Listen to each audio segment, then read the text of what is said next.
आइए सुनते हैं आज की मुरली को कहानी के माध्यम से, जिसे आप इसे आसानी से समझ सके। कहानी का शीर्षक है अंतिम सौदा, कब्रिस्तान से परिस्थान की ओर। अंतिम सौदा, कब्रिस्तान से परिस्थान की ओर। रात के लगभग 11 बजे थे। शहर की चमकती रोशनियां आसमान को ऐसे ढक रही थी जैसे धरती ने तारों को हरा दिया हो। हर तरफ ऊंची ऊंची बिल्डिंगें, भागती गाड़ियां और लोगों की भीड़ थी। लेकिन उसी शहर में एक लड़का था, नरेश, जिसकी उम्र लगभग 21 साल थी। नरेश के पास सब कुछ था, अच्छा घर, पैसे, बाइक, दोस्त। लेकिन उसके चेहरे की मुस्कान जैसे कहीं खो चुकी थी। बाहर से वह खुश दिखता था, पर अंदर से हमेशा बेचैन रहता था।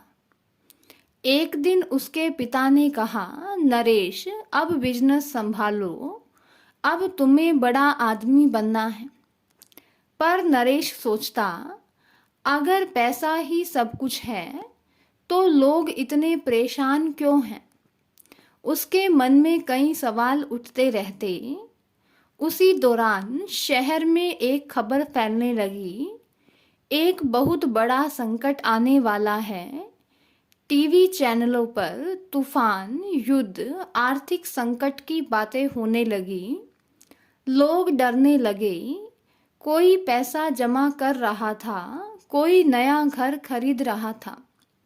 लेकिन एक दिन कुछ ऐसा हुआ जिसने नरेश की पूरी जिंदगी ही बदल डाली।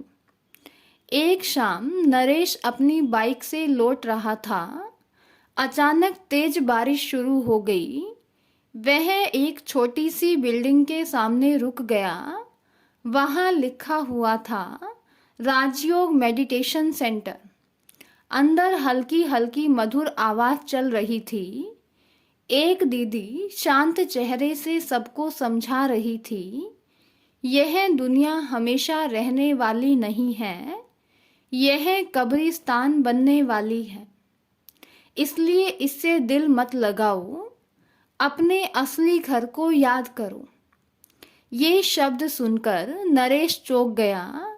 दुनिया खत्म होने वाली है, इसका क्या मतलब है। मीटिंग खत्म होने के बाद उसने दीदी से पूछा, क्या सच में सब कुछ खत्म हो जाएगा। दीदी मुस्कुराई और बोली, खत्म नहीं, परिवर्तन होगा। जैसे रात के बाद सुबह आती है, वैसे ही पुरानी दुनिया के बाद नई दुनिया आती है। फिर नरेश ने पूछा, पर मैं खुश क्यों नहीं हूँ। दीदी बोली, क्योंकि तुमने सहारा गलत जगह रखा है। दुनिया बदलती है, लोग बदलते हैं, पर एक सहारा कभी भी नहीं बदलता। वह कौन? परमपिता परमात्मा। ये बात उसके दिल को छू गई। यह बातें जिसने उसका सब कुछ बदल दिया। उस रात नरेश को एक अजीब सपना आया। उसने देखा, पूरा शहर तूफान में डूब रहा है। बड़ी बड़ी बिल्डिंगें गिर रही हैं। लोग इधर उधर भाग रहे हैं। जिस चीज पर लोगों को गर्व था, पैसा, शोहरत, गाड़ियां, सब मिट्टी में मिल रहा था। अचानक एक आवाज आई, यह कब्रिस्तान है, यहाँ कुछ भी सदा नहीं रहता। फिर अचानक सामने एक सुंदर दुनिया दिखाई देने लगी। सोने जैसे महल, शांति, प्रेम, कोई दुख नहीं। छोटे छोटे बच्चे हंस रहे थे। आसमान बहुत सुंदर था। फिर वही आवाज आई, यह परिस्थान है, इसे वही पाते हैं जो बाप को याद करते हैं। नरेश अचानक घबराकर उठ गया। सुबह के 4 बजे थे। उसके मन में बस एक ही बात घूम रही थी, अगर सच में यह दुनिया थोड़े समय की है तो फिर मैं क्या कर रहा हूँ। अगले दिन वह फिर सेंटर गया। धीरे धीरे उसने मुरली सुनना शुरू किया। उसे पता चला हम आत्मा हैं, हमारा असली घर शांति धाम है, यह दुनिया एक ड्रामा है, असली खुशी परमात्मा की याद में है। धीरे धीरे उसका स्वभाव बदलने लगा। पहले जो छोटी छोटी बातों पर गुस्सा करता था, अब वह शांत रहने लगा। उसका दोस्त उसका मजाक उड़ाने लगे कि बाबा बन गया क्या, लेकिन अब उसे फर्क नहीं पड़ता था, क्योंकि उसे अंदर की शांति मिलने लगी थी। एक दिन अचानक उसके पिता का बड़ा बिजनेस घाटे में चला गया। घर में तनाव शुरू हो गया। सब परेशान थे, माँ रो रही थी, पिता गुस्से में थे, लेकिन आश्चर्य की बात नरेश शांत था। पिता बोले, तुझे चिंता क्यों नहीं है? नरेश मुस्कुराया और बोला, पापा, जो चीज़ आज है कल नहीं रहेगी, लेकिन अगर हम टूट गए तो सब खत्म हो जाएगा। पहली बार पिता ने बेटे की बात को ध्यान से सुना। धीरे धीरे घर के सभी लोग सेंटर आने लगे। एक दिन मुरली में गीत चला, दिल का सहारा टूट न जाए। दीदी ने समझाया, अगर दिल का सहारा दुनिया है तो वह टूटेगा, अगर सहारा परमात्मा है तो कभी भी नहीं टूटेगा। नरेश की आंखों में आंसू आ गए। उसे याद आया वह कितनी चीज़ों में खुशी ढूंढ रहा था, लेकिन असली शांति तो यहाँ ही आकर मिली है। कुछ साल बाद शहर में बड़ा संकट आया। बहुत लोग मानसिक तनाव में चले गए। जो लोग केवल पैसे पर निर्भर थे वह टूट गए, लेकिन नरेश और उसका परिवार मजबूत रहा, क्योंकि अब उनका सहारा बदल चुका था। एक दिन नरेश सेंटर में बैठा था।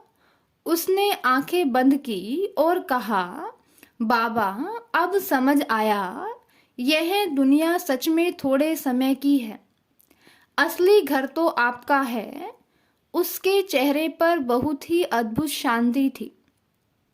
इस कहानी से हमें यह सीख मिलती है, जो कब्रिस्तान माना पुरानी दुनिया से दिल हटाकर परिस्थान माना नई दुनिया को याद करता है, वही सच्चा खुश नसीब बनता है। जिस दिन हम दुनिया का सहारा छोड़ देंगे, उसी दिन हमें ऐसा सहारा मिल जाएगा जो कभी भी साथ छोड़ नहीं सकता, टूट नहीं सकता। आज का वरदान है, ईश्वरीय अथॉरिटी द्वारा संकल्प व बुद्धि को ऑर्डर प्रमाण चलाने वाले मास्टर सर्वशक्तिवान भव। ईश्वरीय अथॉरिटी द्वारा संकल्प व बुद्धि को ऑर्डर प्रमाण चलाने वाले मास्टर सर्वशक्तिवान भव। आज का स्लोगन है, सब स्थिति शक्तिशाली हो तो परिस्थिति उसके आगे कुछ भी नहीं है। सब स्थिति शक्तिशाली हो तो परिस्थिति उसके आगे कुछ भी नहीं है।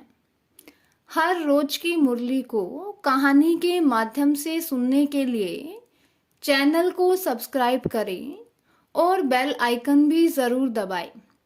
यह वीडियो दूसरे भाई बहनों के साथ भी शेयर ज़रूर करें। ओम शांति। मेरा बाबा आएगा, परम धाम से आएगा, शिव की ज्योति बनकर वो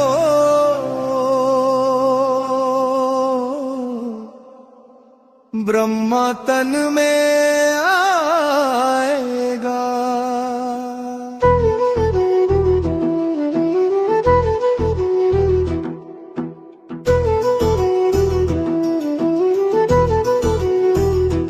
जब जब दुनिया डगमग होगी, सत्य की राह भटक जाएगी।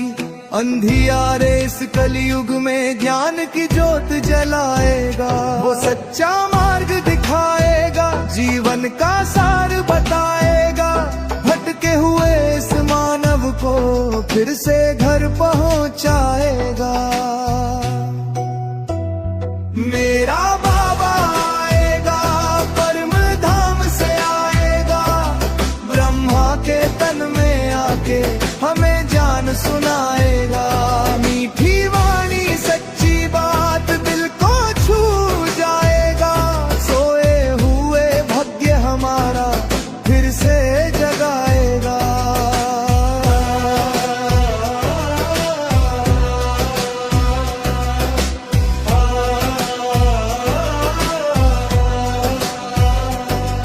वो प्रेम का सागर लाएगा, हर दिल में शांति बसाएगा। नफरत की इस दुनिया में प्यार का दीप जलाएगा। हर आत्मा को पहचान देगा, खुद से मिलवाएगा। हम कौन है, कहां से आए, राज ये सब समझाएगा। मेरा बाबा आएगा, परम धाम से आएगा। ब्रह्मा के तन में आके हमें ज्ञान सुनाएगा। अंधियारे से निकाल के रोशनी दिखाएगा। सच्चे सुख की राह पर चलना सिखाएगा।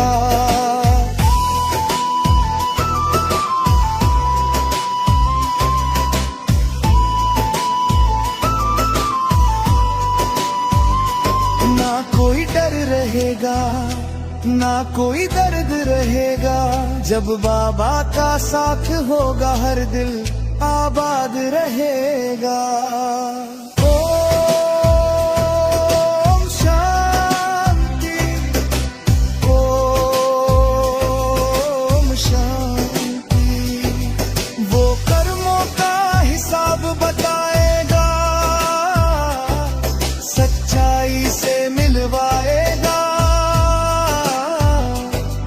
जीवन के हर मोड़ पे हमें संभल जाएगा। संग उसके जो चलेंगे, जीवन मुक्ति को वो पाएंगे। इस भव सागर से हम पार उतर जाएंगे।